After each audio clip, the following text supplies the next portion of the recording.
Shalom, salam sejahtera, sahabat geni yang terkasih.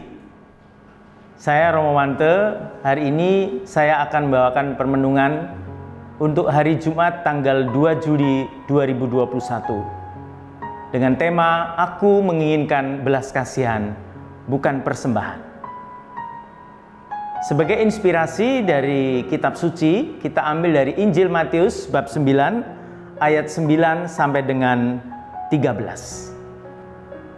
Setelah Yesus pergi dari situ, ia melihat seorang yang bernama Matius duduk di rumah cukai. Lalu ia berkata kepadanya, "Ikutilah aku." Maka berdirilah Matius lalu mengikuti dia. Kemudian ketika Yesus makan di rumah Matius, datanglah banyak pemungut cukai dan orang berdosa dan makan bersama-sama dengan dia dan murid-muridnya. Pada waktu orang Farisi melihat hal itu, berkatalah mereka kepada murid-murid Yesus, "Mengapa gurumu makan bersama-sama dengan pemungut cukai dan orang berdosa?" Yesus mendengarnya dan berkata, "Bukan orang sehat yang memerlukan tabib, tetapi orang sakit. Jadi, pergilah dan pelajarilah arti firman ini. Yang ku kehendaki ialah belas kasihan dan bukan persembahan. Karena aku datang bukan untuk memanggil orang benar, melainkan orang berdosa." Saudara-saudari, sahabat geni yang terkasih, kita memasuki bulan Juli. 2 hari telah berlalu, dan biasanya dalam kehidupan kita, waktu itu berjalan begitu cepat.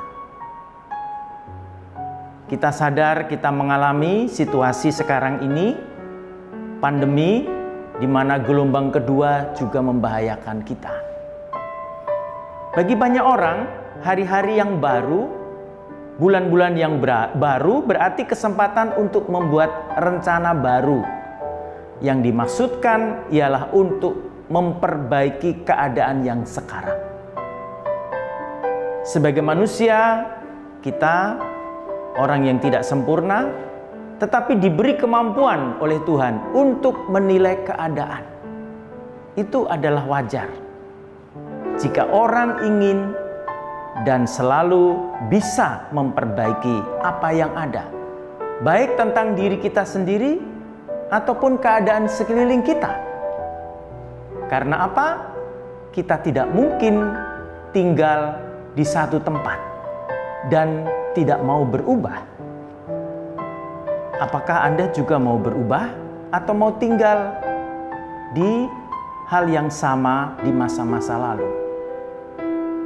Karena tidak semua orang ingin atau bisa untuk berubah, apalagi mengubah.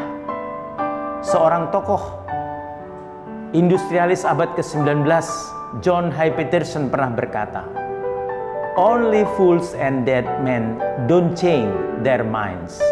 Fools won't and dead men cannot." Yang artinya hanya orang bodoh dan orang yang sudah mati yang tidak berubah pikiran.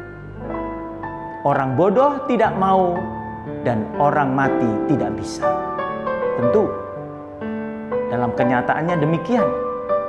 Dengan berlalunya hari, dengan berlalunya bulan, dengan berlalunya tahun, tentu ada orang yang tidak sadar akan berlalunya hari dan bulan. Waktu berjalan begitu cepat. Dan orang tidak sadar akan kekurangannya. Bahkan orang berhenti untuk melakukan kegiatan, tidak mau berbuat apa-apa, sekalipun tahu apa yang perlu diperbaiki di waktu yang lalu. Saudara-saudari, sahabat geni yang terkasih, ada sebuah cerita, seorang guru menceritakan kepada murid-muridnya dan mengetes murid-muridnya. 1 tambah 1 berapa anak-anak? 2. 2 tambah 2 berapa anak-anak? 4. 4 tambah 4 berapa anak-anak? 8. Sesaat guru mengatakan, 9 tambah 9 adalah 19. Guru mengatakan demikian. Lalu murid-murid yang mengatakan, salah. Saudara-saudari, semua orang mengatakan salah. Guru mengatakan, murid-murid tidak melihat bahwa 3 kali dia berbuat yang benar. Tapi 1 kali salah, semua mengatakan salah. Demikianlah yang terjadi dalam diri orang Farisi. Contoh orang yang bodoh dan keras kepala. Berkali-kali Yesus memperingatkan, menegur mereka, tapi mereka tetap tidak mau berubah dalam hidup kerohanian. Dia hanya melihat kesalahan orang dan tidak mau menerima Yesus perbuatan yang baik sebagai Mesias. Pikiran mereka sudah menjadi bodoh dan hati mereka sudah menjadi keras, sehingga mereka justru berusaha mencari kesalahan Yesus dan murid-muridnya. Saudara-saudari, pada waktu itu Yesus makan bersama dengan para pendosa. Di sini di rumah Matius, yang dianggap hidupnya adalah sesat, yang kemudian bersama dengan Yesus dan murid-muridnya. Pada waktu itu orang Farisi melihat hal itu sesuatu yang aneh. Bagaimana mungkin? Tapi Yesus mengatakan, mereka kepada murid-muridnya protes kepada Yesus, mengapa gurumu makan bersama dengan pemungut cukai dan orang berdosa? Yesus mendengar dan mengatakan, bukan orang sehat yang memerlukan tabib, tetapi orang sakit.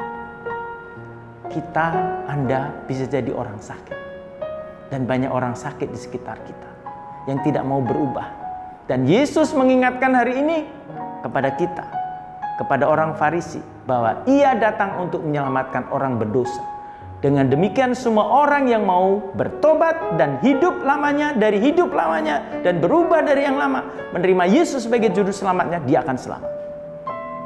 Saudara-saudari, sahabat geni, orang Farisi adalah orang yang mementingkan ritual, hukum, aturan manusia, dan mereka merasa bahwa itu sudah cukup dan menyelamatkan. Mereka menganggap diri paling benar. Jelas orang Farisi tahu baik, ahli dalam bidang aturan, apalagi mereka adalah orang-orang yang belajar, ahli hukum Taurat demikian juga. Tapi Tuhan Yesus datang untuk menunjukkan kesempurnaan dari hukum, yaitu keselamatan. Mereka menganggap merasa suci, berpendapat bahwa orang lain bukanlah orang yang perlu dikasihi atau dikasihani. Bagi mereka orang lain adalah orang yang tidak sempurna untuk tidak dikatakan kafir. Maka Yesus menegur orang Farisi itu karena mereka begitu mendalami hidup keagamaan sangat lemah. Pengertiannya sangat lemah, hanya tekstual hukum, aturan manusia. Padahal hukum Taurat itu, keselamatan itu ada 3 hal. Keadilan, belas kasih, dan iman. Mereka tidak sadar di hadapan Tuhan. Semua kita, semua orang adalah orang berdosa. Saudara-saudari terkasih, di saat-saat semacam ini, kita harus menjadi orang-orang yang melihat keadilan, belas kasih, dan iman. Kalau kita sebagai pengikut Kristus, sebagai orang yang diberikan kekuasaan, hanya mengikuti aturan tetapi tidak melihat lebih jauh, yaitu keselamatan orang, kita keliru. Anda tahu hukum yang tertinggi dari hukum apa? Keselamatan jiwa. Maka Yesus mengatakan, celakalah kamu ahli Taurat dan orang Farisi, hai kamu orang munafik, sebab persepuluhan dari selasih, adas manis, dan jintan kamu bayar. Tapi yang terpenting dalam hukum Taurat, yaitu keadilan, belas kasih, dan kesetiaan ditinggalkan, diabaikan. Maka Yesus mengatakan, yang satu harus dilakukan, tapi yang lain jangan diabaikan. Saudara-saudari yang terkasih, inilah pengajaran Yesus. Kita sebagai orang Katolik jangan terperangkap kepada sebuah aturan yang membelenggu kita sampai melupakan belas kasih, keadilan, dan iman itu sendiri. Maka mari kita berubah amanatnya.